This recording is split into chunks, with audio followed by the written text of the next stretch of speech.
Okay, we'll call our meeting to order. It's a little after 4 o'clock, and welcome everyone to our board meeting today. A wonderful day outside, a little bit chilly, but it is spring. And we'll begin with the land acknowledgement statement. The Ganaraska Conservation Authority respectfully acknowledges that the lands in which we gather is situated within the traditional and treaty territory of the Mississaugas and Chippewas of the Anishinaabe, known today as the Williams Trees First Nations. Our work on these lands acknowledges their resilience and their long-standing contributions to the area. We are thankful for the opportunity to live, learn, and share with mutual respect and appreciation. Is there anyone with any disclosure of community interest in today's meeting? There being none, and Tracy's here now. Yes, I got her in. Okay, could I have a motion for the minutes from the last meeting, which is the April 20th, 2023 minutes, please? Miriam, you'll move. Seconder Randy. Any comments, questions on those minutes? There being none, all in favor? Carried. Adoption of the agenda. Can I have a mover to adopt today's agenda, please? Vicky, seconder Adam. All in favor? Carried.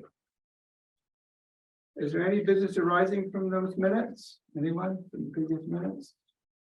Being none, delegations none. Presentations. We'll begin with the Ganaraska Forest May 1st opening. And Ed, I guess you're going to take order here. So welcome, Ed. Thank you, everybody. Everybody can hear us and hear Ed and see the screen okay? Yes.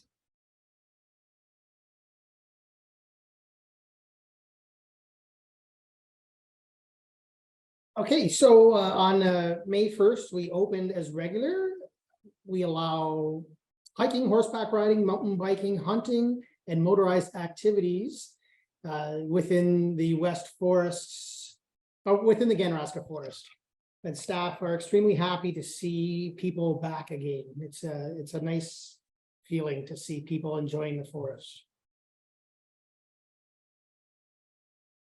As everybody knows, the forest, you're required to have a day pass and a membership to access the Ganaraska Forest. The transition to the new online store has been quite positive, and our kiosk seems to be running flawlessly right now. So that's a fantastic news. The membership extensions have been processed, and if anybody is not receiving their communications, we request that they contact the main office to resolve that issue.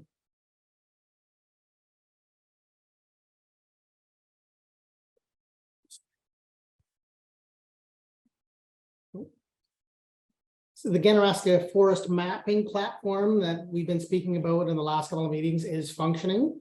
GRCA only recognizes this mapping platform. You'll see on the screen there the trails that are open and represented and open on the property in the Ganaraska Forest. The police and Ganaraska Region Conservation Authority provincial offenses officers are utilizing this mapping as a reference when patrolling and enforcing rules in the Ganaraska Forest. The general public can utilize this map as for navigational purposes. People are able to pinpoint their exact location. And we're asking people to utilize this mapping to identify and report any trail blockages or trail concerns that they might find.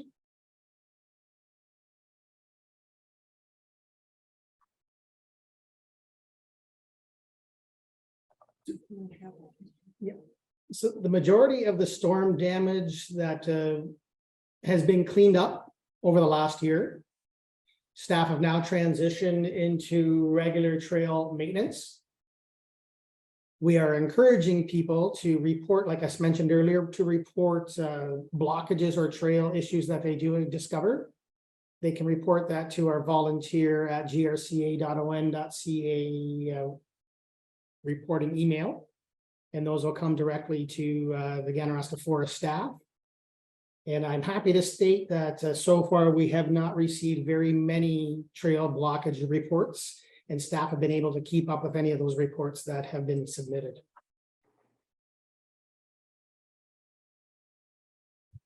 During the derecho storm, there's been major damage sustained to the horse corral at the Ganaraska Forest Center.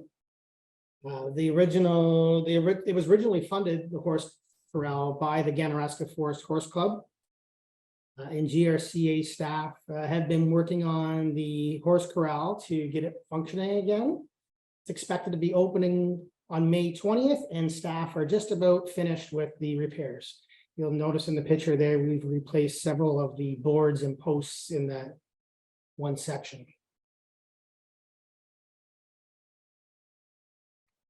Unfortunately, there are people that are addressing trail concerns on their own. People have been clearing unauthorized trails. They've been using chainsaws, and these are violations underneath the Conservation Authorities Act and the Trespass Property Act. These efforts are directly endangering our staff and our partners and the users of the forest. And the police and the Ganaraska Region Conservation Authority provincial offenses officers are aware of the situation and are keeping this in account when they are enforcing the property rules.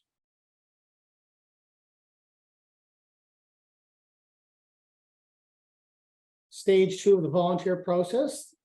We've had 33 volunteers that are permitted to remove specific trail blockages and with light duty encroachment vegetation clearing.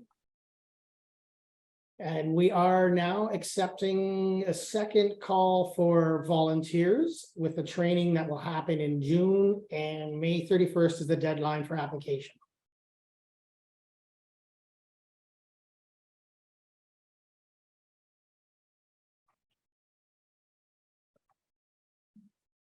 Thank you so much. Thank you, Ed. I guess we'll go to questions from board members. Is there any questions? Miriam? Yes, thank you. Thank you, Ed, for your presentation. Glad to hear the update on the horse corral. In just an informal conversation with one of the riders, and I used to ride, I always needed a mounting block. And apparently some of the blocks or all the blocks had been removed. Is that accurate? Like, would they be reinstalled upon completion of repairs? Perhaps you could give me an update. So there was a mounting block that was in place, that was installed by the Ganaraska Forest Horse Club, which is no longer affiliated with the Ganaraska Region Conservation Authority. That was installed at the horse trailer parking lot. And during staff inspections and cleanup of that parking lot after logging and the damage from the storm, it was found to have been either struck or is broken apart or whatever. So our staff removed it due to safety concerns. Follow up, is there with the horse corral repairs, will there be something for people like I have not ridden in the forest, but for someone who does need that extra height to get on their horse? Is that you, Mr. Chair? The Ganaraska Region Conservation Authority doesn't normally provide that. That was provided through a donation about 10 years ago through the Ganaraska Horse Club. And as Ed had said, that when they went to move them, they were in disrepair. Yes. So they would have returned them to the Ganaraska Horse Club. But again, there is no Ganaraska Horse Club, so they disposed of them. So we don't have it's like we don't provide accessories for mountain biking or for any other recreational activity in there. Because once we start doing it for one, then we're going to have to do it for all of them. So bring your own. No, yeah, and there are portable. There are, and that's exactly. There are riders that do bring their own. Okay. Okay, Vicky, yes. May I just ask the chair a follow-up question? Is there still representation on the recreation users group for horses, and could that request be made through that group? Through you, Mr. Chair, yes, there is. I don't know if that could be brought up. Ed, you may want to answer that through the horse representation if they wanted to look into mounting blocks. Is that something that could happen, Ed? We've been in discussions with Jim Pearson from the Ontario Trail Riders Association about several different things, so I can bring it up with them. Okay, great. Any further questions for Ed on the trails? Adam, yes? So mine's not a question for you. As a very active trail user myself, I've been out there multiple times this year and on my side-by-side, and the trails look incredible. And I really appreciate all the hard work that's been done. I've had a chance to see some other trail riders while I'm out there and pull over and chat with them, and I've got the same feedback that everybody is really enjoying it out there. So thank you. Always good to hear that, Ed? Yes, we're always happy to hear positive feedback. Doesn't happen all the time, so we'll take it whenever it comes. Absolutely. Any other questions or comments for Ed? Joan, yes? Thank you, through you, Chair, to the staff. I'm really embarrassed to say I've never been in the Ganaraska Forest. I live out in the country here, so I haven't gone out there. So with these passes, is that for obviously the board members, but it would be for a guest as well, or you mentioned the kiosk. Is there a place to pay if we had a guest with us, or like if you're just walking, is there a fee to come on to the forest? You answer that. Well, Ed's familiar with the kiosk, but yes, there is a fee, but I'll let Ed answer. Okay, so everybody that accesses the Ganaraska Forest is required to have either a day pass or a membership. So if you had a guest that wanted to come along with you on a hike or whatever it is that you're here to do in the property, you're able to purchase a day pass from the kiosk at the Ganaraska Forest Center, or you could use our online store for purchasing your day pass. And what's the cost of a day pass? Well, it varies. A hiking day pass is $7 and a motorized day pass is $32. Okay, thank you. Okay. Okay, any further questions for Ed? Anyone? No? Can I have a motion to receive Ed's report for information purposes? Lance, seconded by Joan, all in favor? That's carried. Thanks, Ed. Thanks. Thank you very much. We will leave. Thank you, everybody. Have a nice long weekend. Oh, yeah, thank you, You Pam. as well. Thank you. Bye. Next up, we have our Conservation Authorities Act legislative changes, and Linda, you're going to step us through that. I am, Mr. Chair. Very good. I thought I would take this opportunity to bring the board members, the recent board members, as well as the previous board members up to date on where we are with all the legislative changes. And I wanted to step back just to where Bill 229 received royal assent, and that was at December 8th in 2020. And the particular section that applies to the Conservation Authorities Act is Schedule 6. And that's where the changes included changes to the board members. So the representation, the terms, there didn't used to be a term associated with chair or vice chair, and it's now a 2-year term. You can apply for an exemption to that. Some conservation authorities have and been successful, others have and have not. So a lot of these changes you can apply for exemptions. There's also a 70% rule that from a single municipality, 70% of the board members need to be elected. In Ganaraska's case, it applies to everybody because it's only where you get up to 4 members from the same municipality that the 70% would kick in. If we have 2, they both have to be representatives. Again, there are exceptions that you can apply for, but it can take months. So it also spoke to, besides the board member representation, it spoke to clauses introducing programs and services, mandatory, non-mandatory, in those categories. And it also spoke to changes in the permitting and planning process that we are still exploring. Bill 229 gave us 3 regulations. 68621, which speaks to those mandatory programs and services, and that came into effect January 1st of 2022. And it also gave a prescribed number of requirements that need to be completed, which I'm going to go into a little bit later. Reg 68721 speaks to the transition plan and the agreements for the programs and services. And then 68821 speaks to the conservation areas rules of conduct. Right now, each conservation area, authority has their own regulation as it is to their conservation authority. Now they're going to combine the 36 into one, and then it will be a single regulation for all conservation authorities. This regulation has not come into force yet.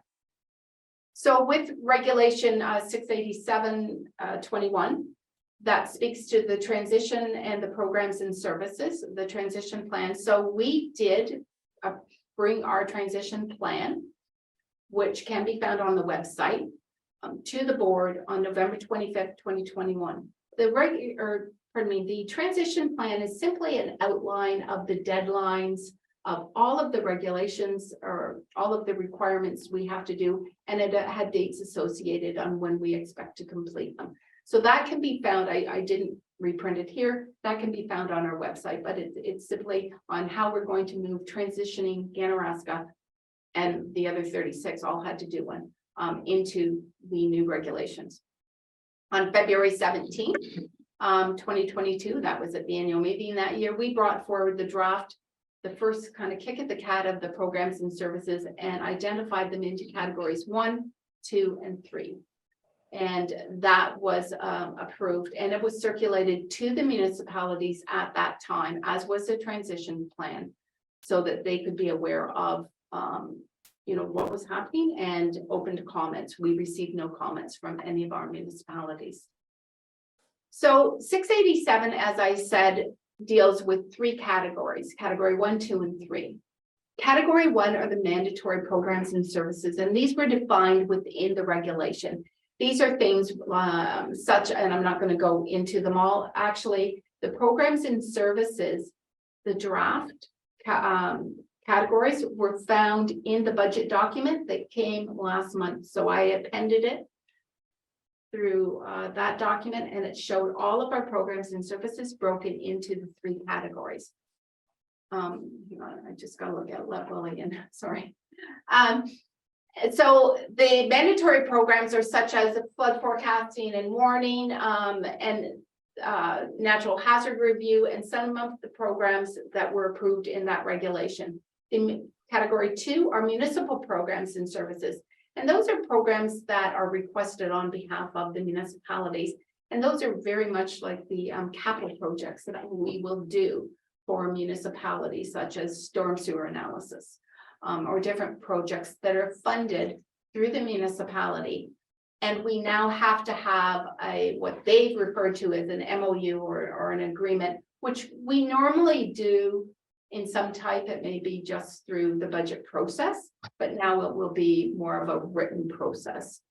And category 3 are other programs and services that the Conservation Authority, the Ganaraska, deems advisable. And these programs that fall into here are our outdoor education and our stewardship programs are the main ones that fall.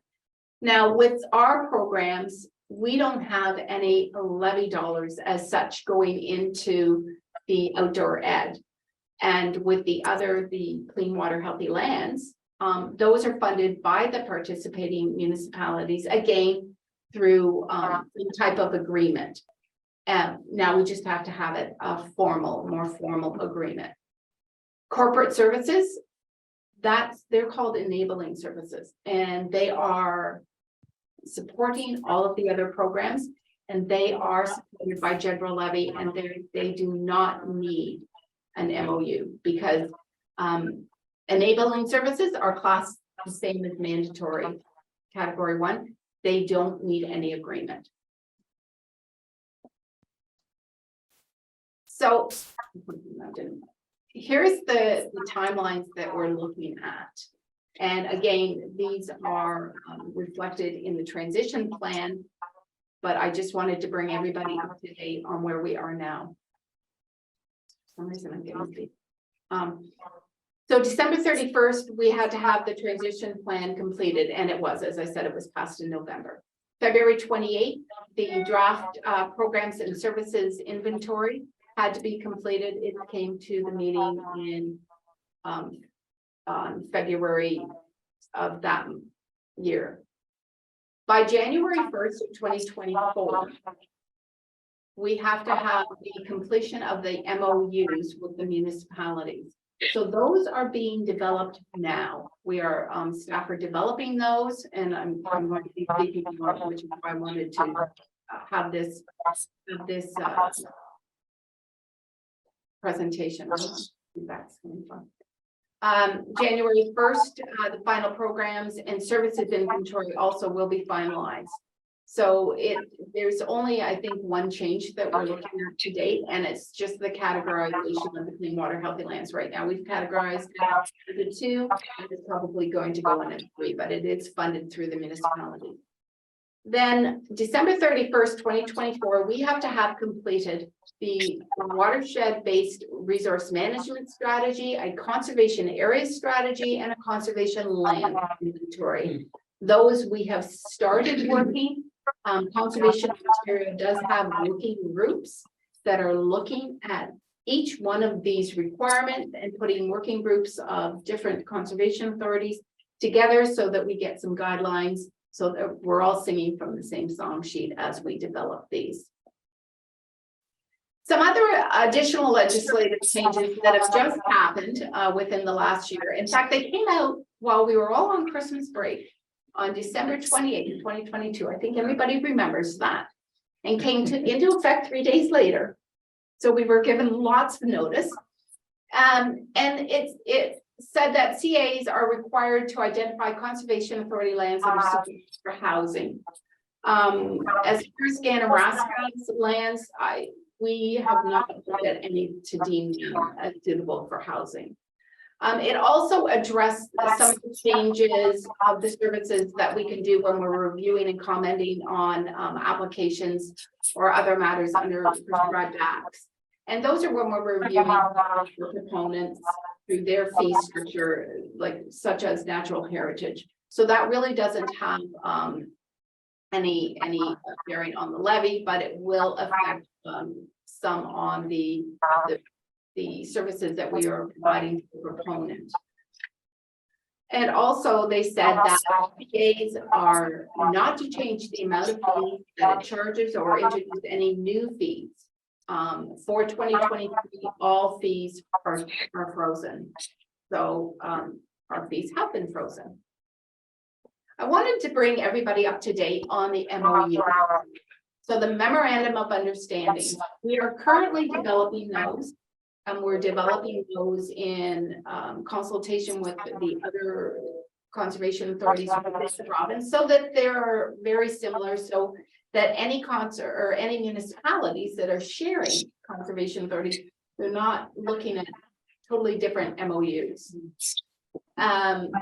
So right now, an MOU is not required for category 1 programs and services, and not required for enabling services. And that is as stated. MOUs are required for category 2 and category 3 programs. Now, category 2 programs, as I've said, they're mainly paid for by benefiting levy with the Ganaraska Region Conservation Authority. So all of the municipal programs that we carry out for the specific municipalities are paid through a different levy. It's not the general levy. Category 3 programs, all of the Ganaraskas are self-sustaining. There is no levy dollars. There are no levy dollars that go into the education program, and any funds that go into healthy lands is already been applied for municipality. However, we will be formalizing that through the MOU. All watershed municipalities within the Ganaraska Regional Conservation Authority are going to be asked to sign an MOU, even though some of them may not have category 2 and category 3. And the only reason we're going to do that is because the Ganaraska's MOU, unlike some of the others, will have a clause in it that says the participating municipality agrees that the Ganaraska Conservation may reallocate to category 3 a maximum of 100% of the apportioned value of the participating municipality that's required to pay Ganaraska Conservation for general operating and category 1 expenses as defined under the regulation and the Conservation Authorities Act. So what that means is that out of our whole, say our levy was $1 million, and I'm using that for rounded, $30,000 maximum could be placed into a category 3. And why we're saying that is because the outdoor education facility is category 3. If for some reason during a year that there's a school strike or there's something that happens, we do have a reserve that we can call on. But say there's something that we just need funds, that we don't have to go back to the municipalities and say, you know, if a municipality is giving us $10,000, that's let me do the math, $3,000. I think is it 3,000? Anyways, thank you. That we don't have to go and say, can we shift just into this program for a year? It's not going to happen all the time, but it's just a contingency plan if you have it. So we're proposing that clause in it. And which is why I would ask that each municipality, for instance, the city of Fort Lakes gives us, approximately $3,000 in levy. So they would still sign this MOU to allow that $100 to be moved into the category 3 should it need to happen. So what are the next steps that we're doing? We are going to be coming to each one of your municipalities to do a presentation, and the main thrust of the presentation is who is Ganaraska Region Conservation Authority, because we have not visited your municipality since the election, and we normally do that. We normally are out there. Some of you may remember from when you first came on that we were out there within the next couple of months, but because of everything changing within the Conservation Authorities Act, we wanted to pick a time that we understood the changes better and that we could come out. We're going to be doing a background on here's the Ganaraska, much of what the new members learned in their orientation. And then we're going to be opening it up to questions so that your council can ask questions on, what's happening with natural heritage and will it affect the levy? If they need to know, because it won't, but it's more affects the proponent. What's happening with the MOUs, or what's happening with whatever they want to ask questions on, because their staff is aware of what's going on. We're going to be finalizing, so that's going to happen in June and July, and we're just getting our schedules ready so that we can come out. So I wanted you all to be aware that we're going to be visiting your municipalities. We want to finalize the MOUs for review, because we need to get them out to your municipal staff so that they can review them. The MOUs will have no dollars associated. That's going to be done at budget time. That nothing is going to change that way. It's going to be an MOU saying, here's what you do. There's a lot of whereases and a lot of it's like a page of whereases. And then this little 3% clause, and then it says Schedule A for each municipality. City of Fort Lakes will not have a Schedule A. Some will not have a Schedule A because we're not doing specific projects, whereas Coburg will have and Port Hope will have a Schedule A, because it will also include the clean water, healthy lands, because each municipality is giving $20,000, as well as Durham and Hamilton Township. But so those type of things are being worked on. Then we're going to be meeting with the municipal staff to review and get their feedback, because we want to get the MOU signed in the fall. We don't want to wait till December 31st. We want to get them signed in the fall. And again, they will have no dollars because those will be associated with the budget. And the levy, these MOUs will have no effect on the levy. It's whatever this board deems will be the increase of the levy is the increase in the levy. It's not because things are changing and this is now category 1, this is now category 2. No effect on your levy. So I rest assured that there will not be an increase in levy for the Ganaraska Region Conservation Authority. We will continue developing those other 3 documents that I said that are due for the December 31st, the watershed-based resource management strategy, the conservation areas strategy, and the conservation lands inventory. So we'll be continuing to work on those to meet that deadline. And that is the update that I wanted to provide to the board at this time, Mr. Chair. Okay, thank you, Linda. Questions from board members? Can we get the board members on screen again? Oh, yes, sorry. Thank you. Thank you. I'll go to Randy and then I'll go to Tracy. Thank you, Mr. Chairman, through you, dealing with these MOUs, are you dealing with the clerk's department or the CAO, or what level are you dealing with? We'll go through the CAO Yeah. and let the CAO of each of your municipalities decide who they want included. In some cases, there will be planning because they will very much involve some of your planning and your public works because our projects involve Are those. you planning afternoon, evening meetings, council meetings, what? It'll be whatever they deem, but it will probably be during the day to meet with the staff. Yeah.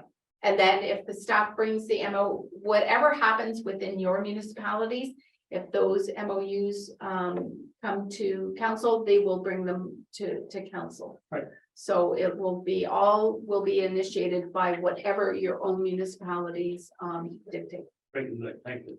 Okay, Tracy, yes? Thank you. Great update. Just out of curiosity, so if we have a MOU, say in the Kawartha Lakes, but we have 4 CAs that we work with, do you guys have that conversation with the other conservation, or is that kind of template already sent, like centered around Conservation Ontario, saying if you have some overlaps when it comes to these memorandums of understanding? So through you, Mr. Chair, good question. We've been meeting with the East so that all of our MOUs are the same, but I've actually reached out to Cloca. Their MOUs is not finalized, but I've sent ours to them. And I've had meetings with Lake Simcoe. So they've sent their MOUs. So we are trying to get them looking very similar so that City of Kawartha Lakes, Region of Durham, Alnwick Haldeman, when you're dealing with different CAs, that the MOUs, you can see some familiarities with the MOUs. And yeah, and Kevin Monaghan. no, thank you, because that was just one of my concerns, like just looking about, if you're going to have that overlap, are you guys exposing that, or is something that we have to look at through the municipality? Because I mean, let's be honest, a lot of the planning and development reviews have dramatically changed with some of these bills, right? So I do appreciate all the work that you guys are doing. Okay, thank you. Any further questions? Miriam, yes?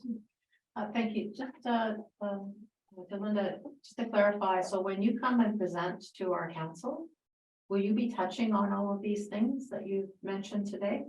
Through you, Mr. Chair, yes. We're going to be giving a background. That's our main purpose, but we are going to touch on the changes to let them know, to let all your councils know that, because they are aware, more so your staff, but to make everybody aware that these MOUs are coming. And we want to assure your councils that nothing is changing as far as it's just the way that it's being presented. There is no increase. There is no increase in levy, no decrease in service to your municipalities. We're doing everything the same. It's just we now have to category 1, 2, and 3. And it's just a way of presenting, same as the budget presentation that we just gave to the board. It was same budget, just a different way of presenting it, but really that said the same numbers. Anyone else with any questions? There being none, can I have a motion to receive for information purposes? Randy, seconder, Miriam, all in favor? That's carried. Thank you. And next up, we have our natural hazards presentation series. May the saga continue with part 3. And Corey and Ken. That's a fun saga, isn't it?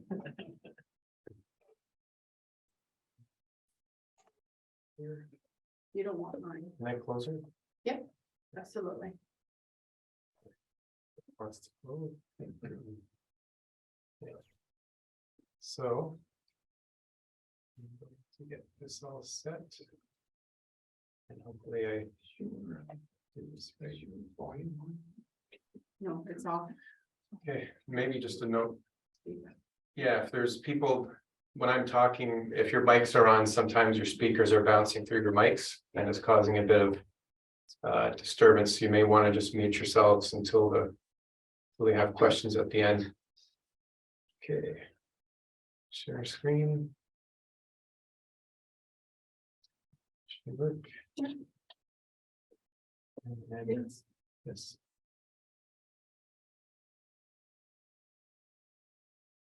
Okay, so Ken is gonna kick us off here, so I'll pass it to you, Ken.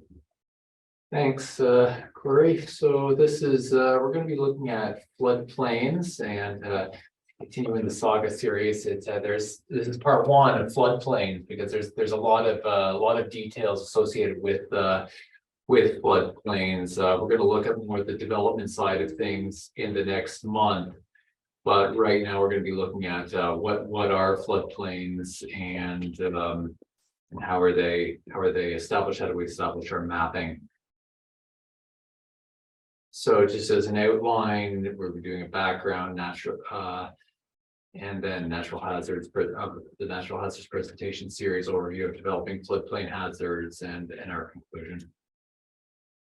So in terms of a background, the Conservation Authorities Act was enacted in 1946 and has grown to include being the conservation authorities being responsible for floodplain management. It's commonly thought that CAs were created as a result of Hurricane Hazel in 1954, but that's not the case. It's been our mandate's been expanded to include floodplain management.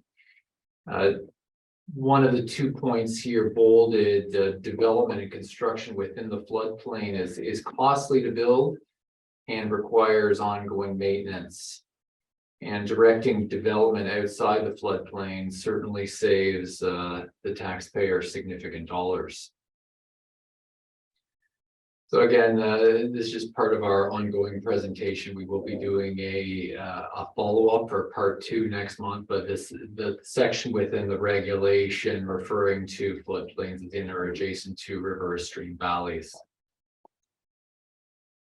So the floodplain, a flood is any relatively high stream flow that overtops a natural or artificial banks of a river. Floodplain is the flat lowland that borders a river or stream water course. It's usually dry but subject to flooding. Floodplain soils are former flood deposits. So the regulatory floodplain is based on in the GRCA watershed. The regulatory floodplain is based on the greater of the 100-year flood or the regional flood, which in our jurisdiction is the Hurricane Hazel storm standard. The concept of the 100-year flood is certainly a misunderstood term in terms of disaster preparedness. A 100-year flood is not a flood that you should expect to happen only once every 100 years. It refers to a flood that has a 1% chance of happening in any given year.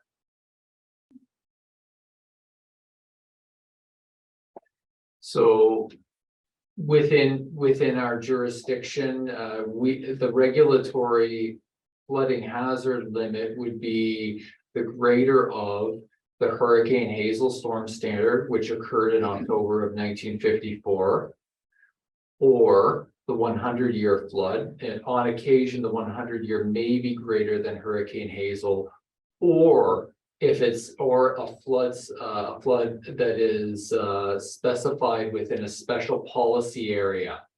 And the only two locations that have a special policy area within our jurisdiction are in Port Hope and Coburg. And I'll pass it up to Corey. Okay, thanks, Ken.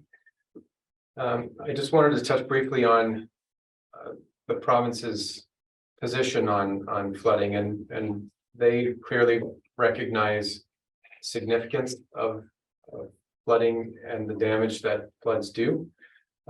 They did come out with a flooding strategy in 2020. And I just want to point out here, priority number one of that strategy is understanding flood risks. And what that means to us is we need to study and map these systems so that we map out those flood hazards for our municipal partners and the public.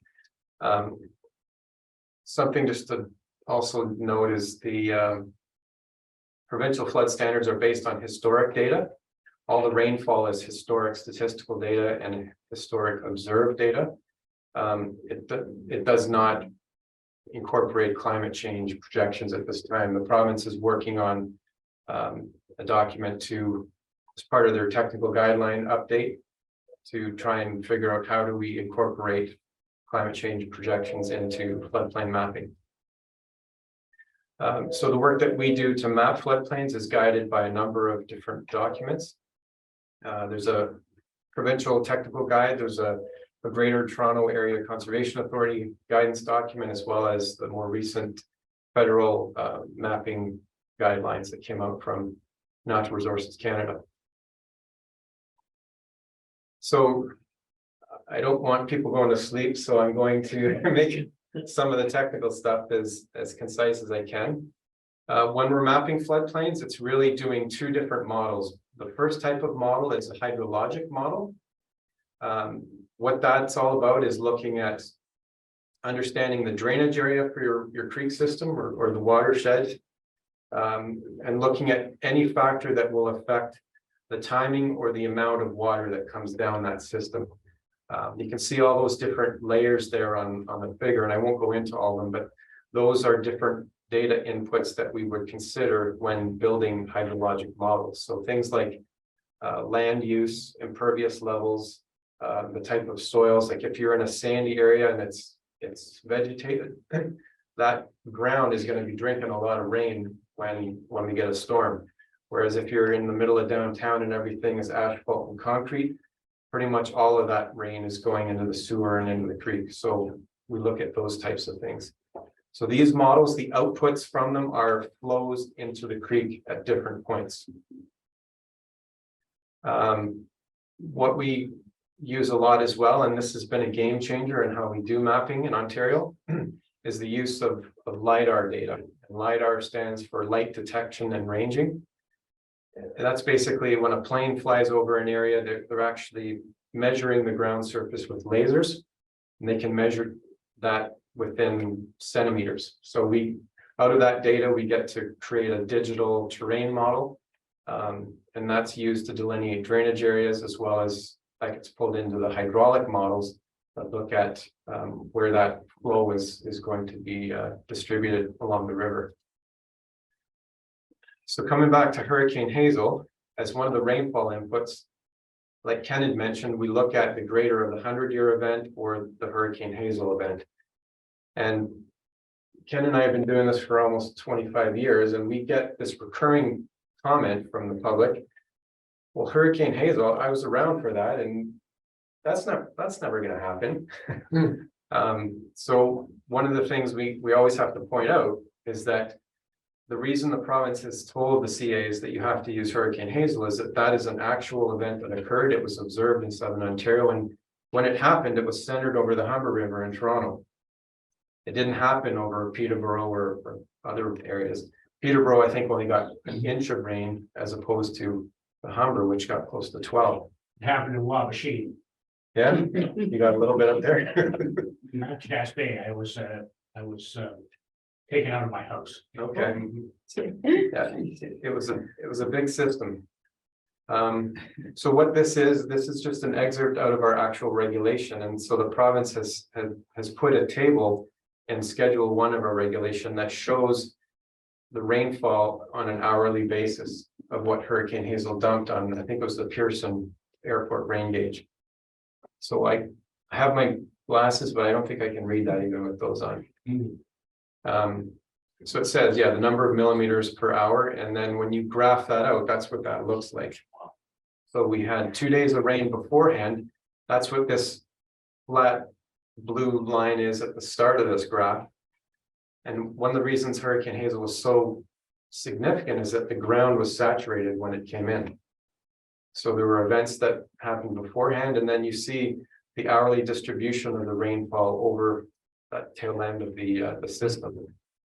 And it was close to 12 inches of rain in basically a day and a half. It was significant event. Yeah, 285 millimeters in 48 hours overall. And that was recorded at Pearson gauge.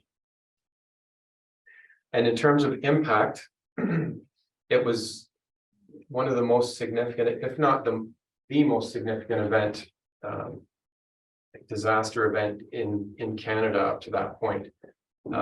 So at the end, death toll was 81 people died, and there was about $1 billion in damage. So that's, yeah, very, very significant. This is a picture of the Humber River Valley after a rail line washed out, and those are TTC streetcars rolling down the river.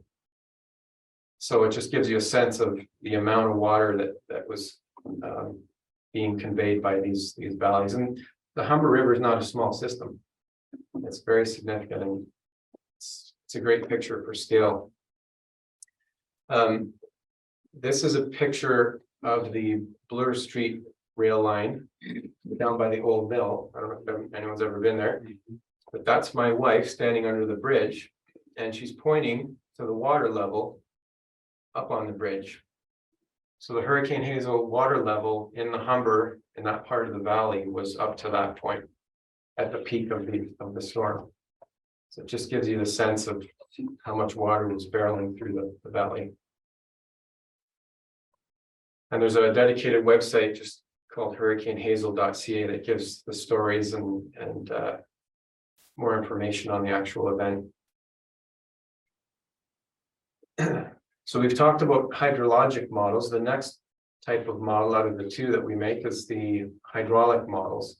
And basically what these do is it takes the flows that we got from the first model, which gives us the rates of flow for different points along the river. Then we put those flows into this model, which then convert those flows to a level.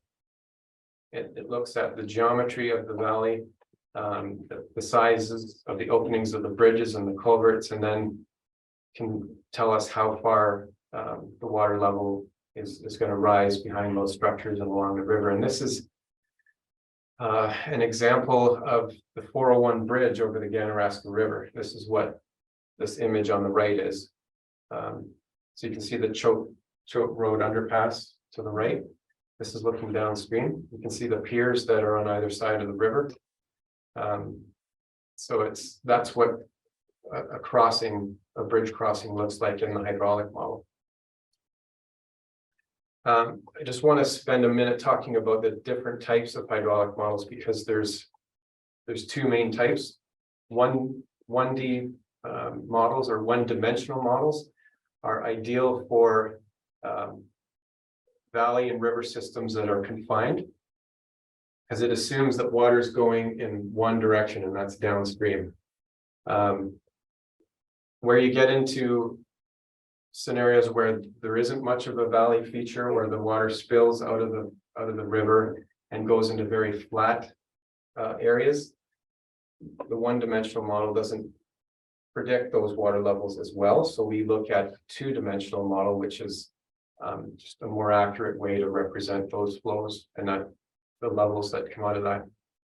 So as an example, This is a model I built last year for Port Hope. It's the Sylvan Glen Bridge. The previous model we had is punch cards, so we had to recreate at least a section along this reach so that they could do the environmental assessment for the bridge. So what you're seeing is the LiDAR data that's been put into a digital terrain model. That's the colorful bits on the top and the bottom. You see the center line of the river, and then there's cross sections down the river. And so what we do in a one-dimensional model is we cut these cross sections in, and they look like this. So you extract the terrain along that cross section.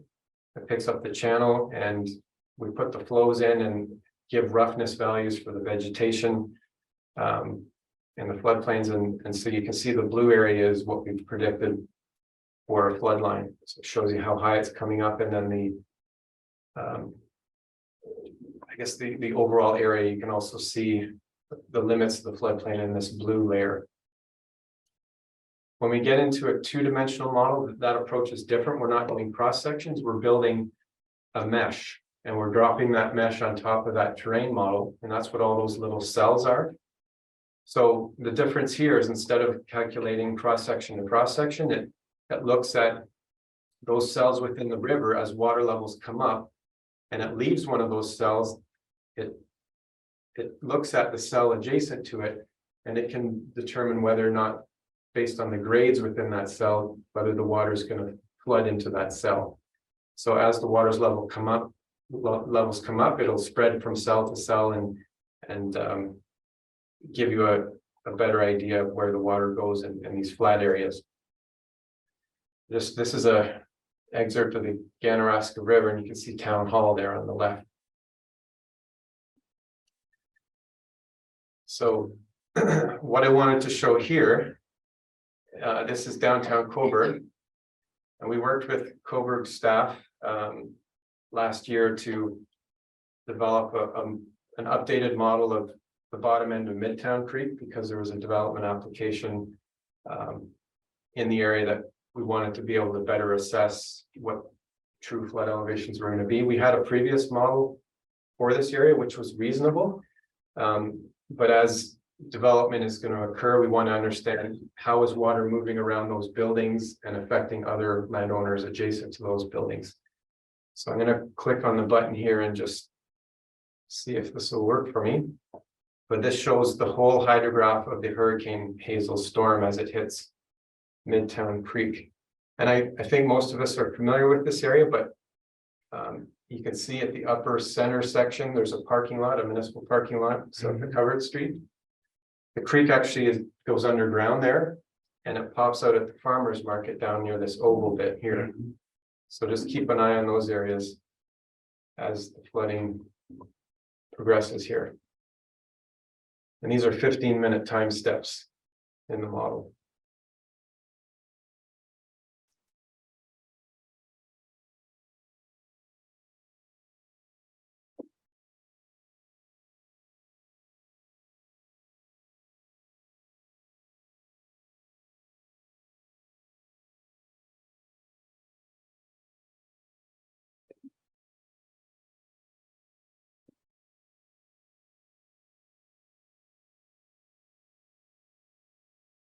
And here comes the peak of the storm.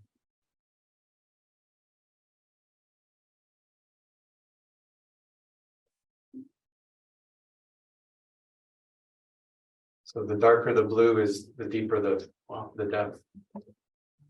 So Scary. the good news with this is the depths aren't significant along these streets. There may be a foot, foot and a half, up to maybe half a meter in some spots. But because the conveyance for the creek is lost just because of historic development, it has to go down streets and other areas. But it just shows you the power of using a two-dimensional model. You can see how it goes around buildings and actually goes through the walkway beside the Buttermilk Cafe, and you get a better sense of that. While we're on this, can I ask, can you determine the velocity of the water? Because that's what is very damaging as well. It's not just the ponding. Yeah, we can determine velocity as well. So I just have to get to the next slide there. So just quickly, a few technical considerations between 1D and 2D models. When we develop a one-dimensional model, we're looking at one point in time, and it's really that peak flow during the storm. So we look at the peak flow, and that's what we're putting into those models to map the greatest extent of flooding. When we're using the 2D model, we look at the whole hydrograph, which shows you all those time steps, which is helpful for other reasons too. M&R does not give credit to any storage upstream of a bridge or structure, because you can't rely on that structure for flood attenuation in a major event, because they're likely going to wash out. So that's a rule we have to follow. And models really should be updated on a regular basis to reflect land use changes and updates to bridges and culvert structures, as well as better information like LiDAR. Models and rainfall input data do not currently incorporate climate change because they're all based on historical information. So we're still learning about how to project those rainfall data for use in climate change analyses. And quickly, just to wrap up, we map these flood lines on floodplain maps. They're usually on a 1 to 2,000 scale, and they're put on an air photo base, which is we're finding a lot easier for the public to read and interpret. Where floodplain mapping, where no mapping is available, we may estimate the floodplain limits or use a setback just to try and acknowledge the hazard and keep development in a safer area. So this is what a flood map looks like. This is Clarington, it's Foster Creek, just north of the 401. And if you zoom in, you can see the red lines are the extent of the regional storm, which is the Hurricane Hazel event. And those bubbles at the edges are the water surface elevations for the regional and the 100-year event for each of those cross sections. So that helps us give landowners detailed information on what to expect on their properties. And that's all I've got. Great. Thank you very much, both of you. Get the members on the screen again. Yeah. Yes. Questions by board members? Any questions or comments? Anyone? Vicky, yes. Thank you for this. To the chair, the question that I have is, how do we as a council get information to these Hurricane Hazel events when we're requested to make decisions that wouldn't necessarily include GRCA? So for example, Port Hope's archives are located on floodplain. If someone were to set up a daycare in an existing building, we wouldn't necessarily consult the GRCA on those, but knowing this Hurricane Hazel event, that's a significant information for our decision making. So how would we get this information on most? Through you, Mr. Chair, and I'll let Ken jump in as well. This mapping is available in part on our website. We have our regulation limits defined on a GIS portal. So if you go in, you can look up your property and see where it falls within the reg limits. And usually the reg limit is our greatest hazard plus the 15-meter setback. But we do get this line work into zoning maps and official plan maps. So planning staff like Theo at Port Hope will be talking to Ken on a regular basis, and we're circulated on applications that involve rezonings and that type of thing. So we will screen stuff for town staff. I don't know if you want to add to that, Ken. Absolutely, through you, Mr. Chair. We always contact conservation authority staff. Both Joanne and myself have access to that. We can provide that information at any given time. From a Planning Act perspective, we would be circulated the application and provide review and feedback. And from a regulatory review, the definition of development within the Conservation Authorities Act does include a change of use. So for instance, if somebody is changing the use from or into a daycare use, that may trigger a permit from the Conservation Authority, and we would review it in that lens. Miriam? Just thank you, Mr. Chair, through you to the presenters. Early on, was mention of province looking at climate change projections, that might, future information.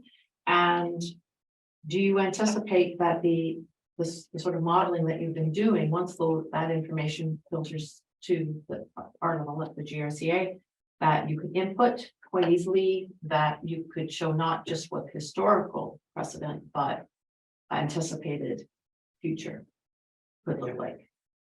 Through you, Mr. Chair, yes, our biggest challenge is getting all of our models digital.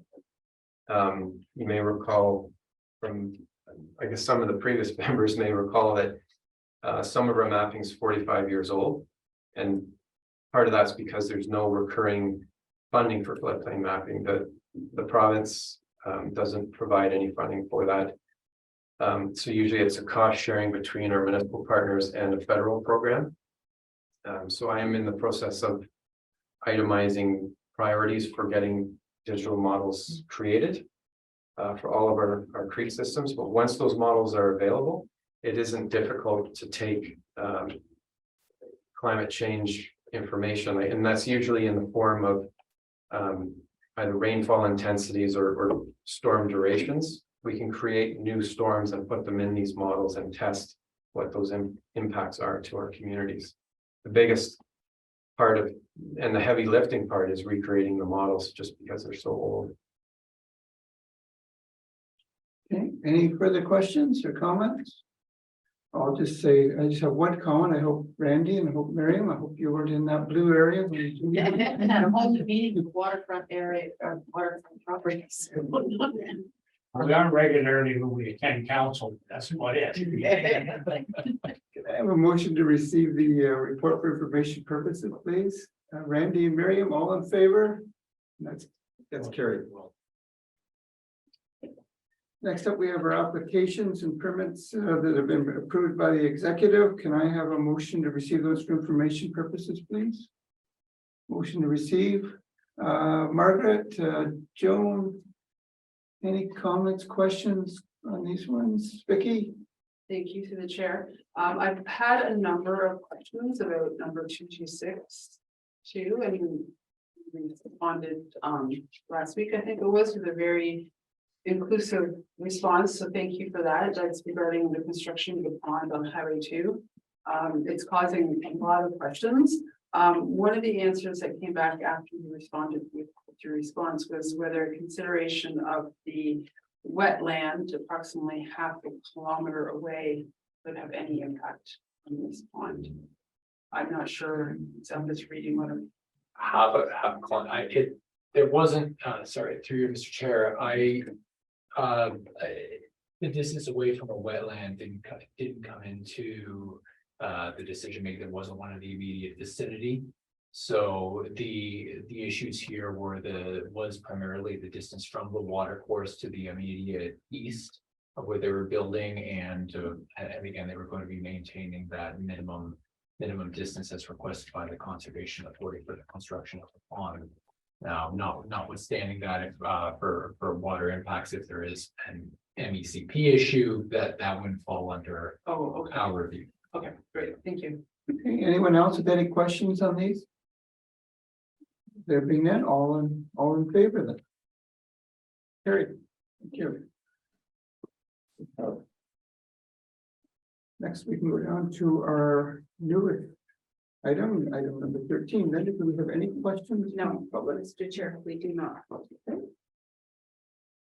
In camera, motion to adjourn then, please. Oh, sorry, yeah.